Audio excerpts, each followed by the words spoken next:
Welcome to a product guide for the Viltrox lens adapters. Here I will show you the main difference between these adapters, how to use them, including how to set up the camera to avoid any problems, and also how to complete a firmware update. Now we're going to be going deep into this product, so for those of you who are just looking for the basics, then the first part will be a quick summary, or quickish summary of the two adapters. So let's get to it. So to start with, both adapters can be purchased for different camera to lens combinations. But here we have the Viltrox EFM1 and the EFM2, which means these adapters will enable you to use a Canon EF lens, like these, onto a micro four thirds camera. Both of these have electronic contact, so we communicate between the camera and the lens, which will enable autofocus, aperture control, metadata, and lens stabilization, just like using a native lens. So let's look at this in action. Okay, so here I've got a Olympus micro four thirds camera. I've got the Viltrox EFM1 adapter and a Canon 10-18 EFS lens. Now when using these adapters, it's always best to turn the single AF points on to turn off a continuous AF or focus tracking. You may find that this will and can work sometimes, but I find the single AF points could be a lot less problematic. So let's just see how this works. So let's just focus on this box here. So I've got this set up, and you can see that that's focusing, no problem at all. Let's just move it around the room a little bit. You can hear a beep, just signifying that the focus is all working fine. Let's just take a couple of shots.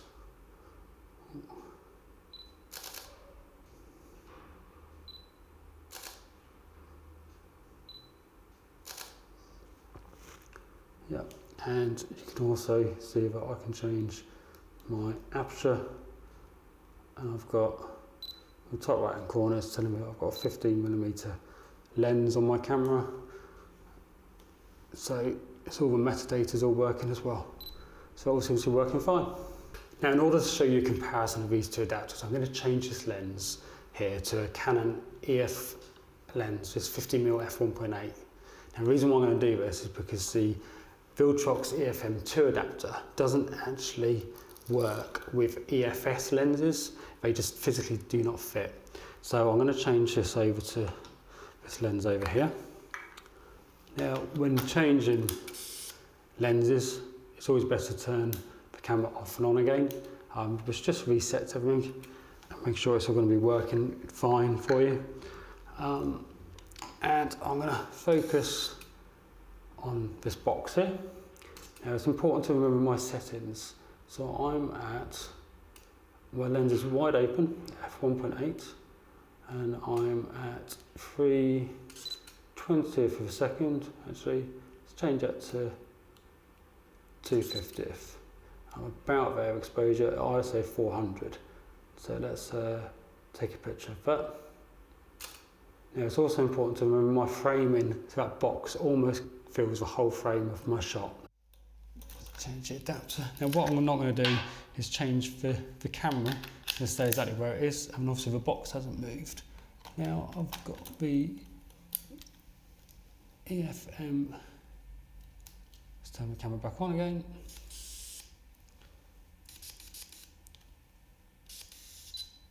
Okay, so if you now look at my settings, exactly the same, take a shot, and you can see the box seems to be a lot smaller now. You've also, can you see that I can now go all the way down to f1.3, which brings my exposure right up to, I'm now one stop over. So it's gaining me about one stop of light.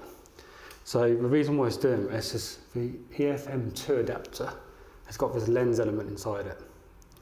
Okay, so what that's doing is shrinking down the image and making it smaller, which also puts more light onto the sensor.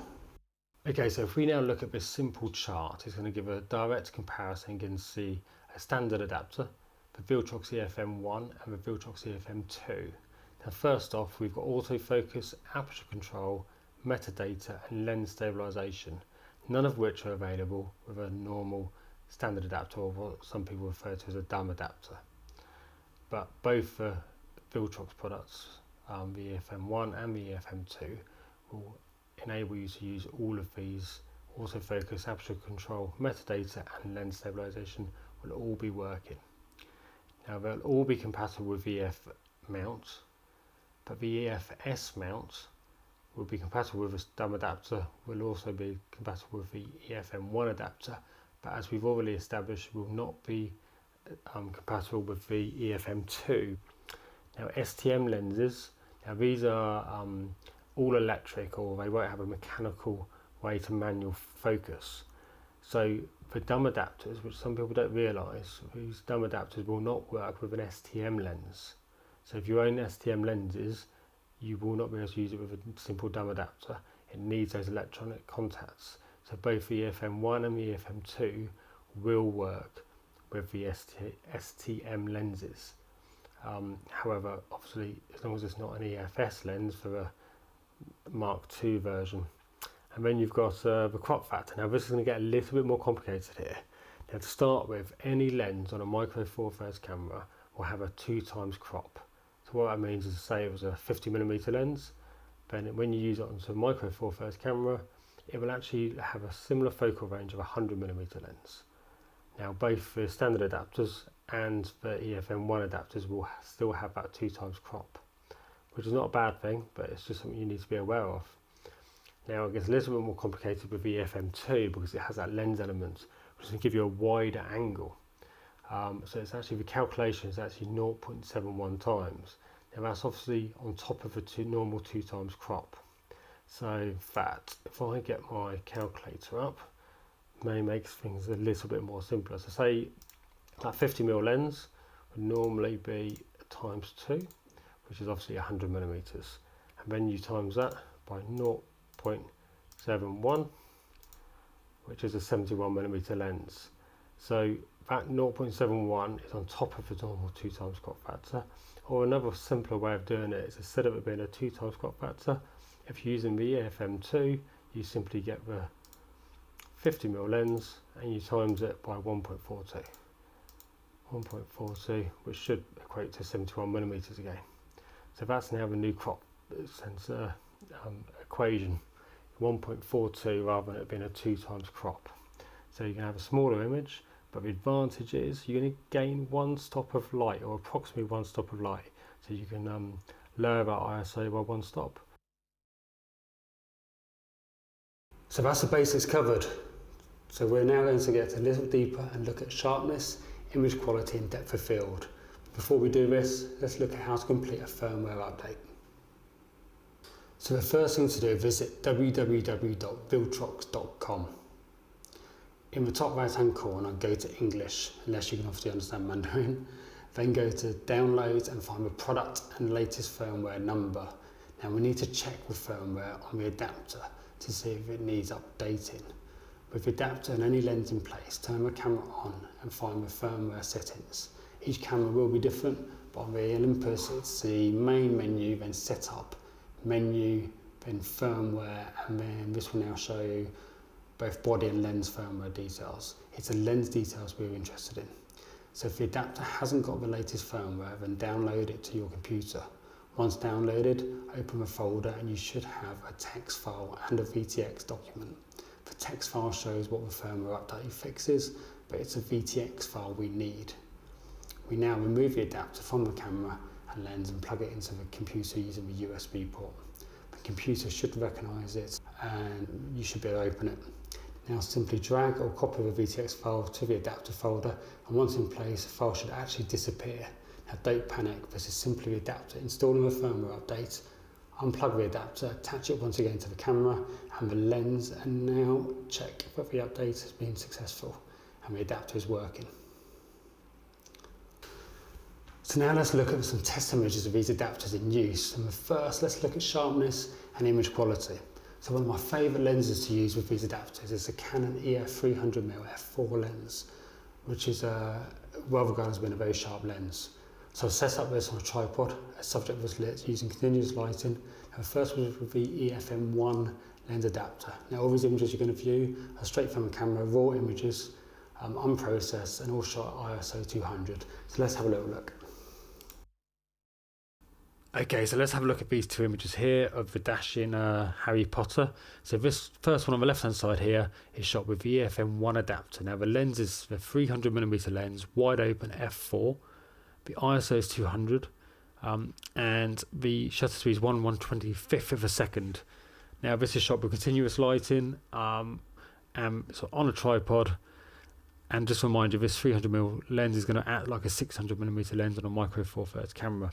Now the shot on the right hand side, nothing's changed except one thing. All I've done is I've changed that adapter over to the EFM2 adapter. So it's still shot from the same place, same tripod, same camera. Now it has changed a couple of things. I've now got a wider shot, so I'm now at 213mm rather than it be 300mm. So that's equivalent of 426mm lens, but at f2.8. So I can now gain that one extra stop of light, so I can now shoot at f2.8 on that lens. My shutter speed's increased to 1/250th of a second. So what we're interested in though is the image quality. So I'm now at 60% zoomed in on this one. Let's just go 80% on this one. And you can see I haven't lost much image quality at all. You could say or argue that there's a little bit more detail here for Harry Potter with the original EFM1, but I have got a couple of things I can do. Now I'm using my EFM2 adapter, so let me show you. So let's keep the original image. Let's select these two. So there's two things I can do. If I now zoom out, the same image as it was before on the left hand side, so that's the EFM1 adapter. Just remind you that's the one without the glass element inside it. This middle one here is the EFM2, but I've changed one thing now. So camera's still shot from same place, same position, but I've now closed the lens down by one stop to f4. So before I could shoot at f2.8 with it wide open. Now I'm at f4, which should gain me a little bit of sharpness. And because I've gained that extra stop, the exposure is not going to change. So that's one trick I can do. And the other trick is I can actually move forward. So in reality, if, say for example, this was a headshot of someone, you would match the composition. So you're going to be shooting the same subjects from the same distance with this prime lens. So you're going to match the composition up. So I've actually now moved this forward to match the composition of the first one. So although I'm at 213mm, the images look now the same and not this bigger, wider angle. So if I now zoom in and compare the image quality of these, then you can see, let's just bring that a bit closer. So now you can see that the one on the left is now looking pretty much the same as these two. So that hair just here has now become a bit more visible, and this one's much better. A much sharper image. So finally, you guessed it, what if I did both of those tricks together? So the image on the left hand side, this is the original image again with the original EFM1 adapter, and this is now the EFM2 adapter shot at f4 with the lens at f4 and also moved forward to match the composition. Now the exposure is 1/100th of a second, so that's probably why it's a slightly brighter image, but that's not what we're interested in. We're interested in image quality. So let's go 100%, and you can clearly see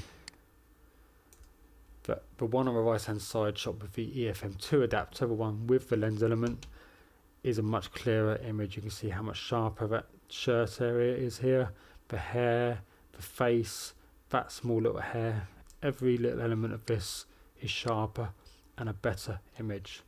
So as long as you compensate for either the focal range or the extra exposure, you're not going to lose any image quality at all. Now, depth of field is a complicated subject, especially when considering the effects of a crop sensor has to depth of field. So hopefully I can clear this up for you. So to start with, it's important to remember that there are three main things that will affect depth of field. So the first one is the focal length of a lens. The second is the aperture of a lens. And then the third is a working distance to the subject. So people jump to the conclusion that when you use a crop sensor which changes the focal length, or also an adapter like the EFM2, which will change not only the focal length but also the f-stop, they would also think it's going to change the depth of field. But in fact, neither of these things have changed. Let's look at an example again. Okay, so if you look at these two images here, the one on the left hand side shot with my 50mm f1.8 wide open, and you can see the image has got Harry Potter. It's now been joined by two friends. He's got Ron and he's got Hermione with him now, all blurry and out of focus. I've also got the sign in the background, which keep an eye on this one. Now the image on the right hand side, shot from exactly the same place, still on the same tripod, still the same lighting the subjects, but the only difference is I've now changed the adapter over to the EFM2 adapter. So it's now showing a 36mm lens, and I can now go right down to f1.3 if that lens is wide open. So both of those elements would mean that the depth of field may have changed. However, if we zoom in, you can see that actually this image, let's just pair these up a little bit, and if I zoom that in, you can see that the images are exactly the same. There's no difference between how blurry Ron is here or how blurry this sign is here. It's all exactly the same. Let's look at Hermione, exactly the same. So although it's at f1.3, there's no difference here at all because I haven't really changed anything at all. The lens is still wide open, although it's saying f1.3, and although it's a 36mm equivalent, actually it's the same image. It's just that this one's got a smaller proportion of it, so it's already basically zoomed in like I've done to this one. So there's no difference in depth of field. So we can clearly see that the focal range hasn't really been changed, just like it doesn't really change on a crop sensor versus full frame sensor. It's just a smaller part of the image. Although the f-stop number is now shown at f1.3, it's still the same lens wide open at f1.8. But because more of the image is now hitting the sensor and being shrunk down, the exposure has changed. Just like when you zoom a torch beam into, it makes it smaller, it also makes it brighter. So the depth of field hasn't changed, right? Well, wrong. We are forgetting about the third item on the list, the working distance. If we look at the final image, you can see another example. So this time what I've done is I've actually moved the camera and the lens forward. I'm still at f1.3, so the lens is still wide open, but we know that shouldn't make any difference. And obviously I'm at 36mm, but I've now moved forward to compensate for that focal range. So the composition is exactly the same. So now let's have a look and see. So there's no need to zoom in or out any difference, but you can see already that the sign in the background is all much blurrier. Ron is much blurrier in the background there, and Hermione is blurrier as well. So this has now changed my depth of field, and I've now got a shallower depth of field, but it's because I've moved closer to the image. So my working distance has now changed, but not necessarily because of a lens element or f-stop or sensor or focal range. It's because my working distance has changed from the subject. So it's easy to obtain a narrow depth of field by using the EFM2 adapter and obtain that smooth out of focus blur in your images, not because of lens, f-stop or sensor, but because of a working distance to the subject has now decreased, which is exactly the same reason a full frame camera produces a shallower depth of field to any crop sensor camera, or a medium format camera to a full frame camera. So in summary, both of these adapters work extremely well and can be used to dramatically change your lens setup of your existing camera. Now the EFM1 still provides a 2x crop factor, so great for using it with long telephoto lenses. However, the EFM2 is a very special adapter, especially for the micro four thirds cameras. The two downsides of any micro four thirds camera is that the images have more noise and larger depth of fields than a full frame or larger sensor. Now this adapter improves both of these issues with an extra stop of light and making it easier to achieve a shallow depth of field. So I have no hesitation and strongly recommended either of these adapters. So for further information on these adapters and similar products, please be sure to visit www.altphotostore.com.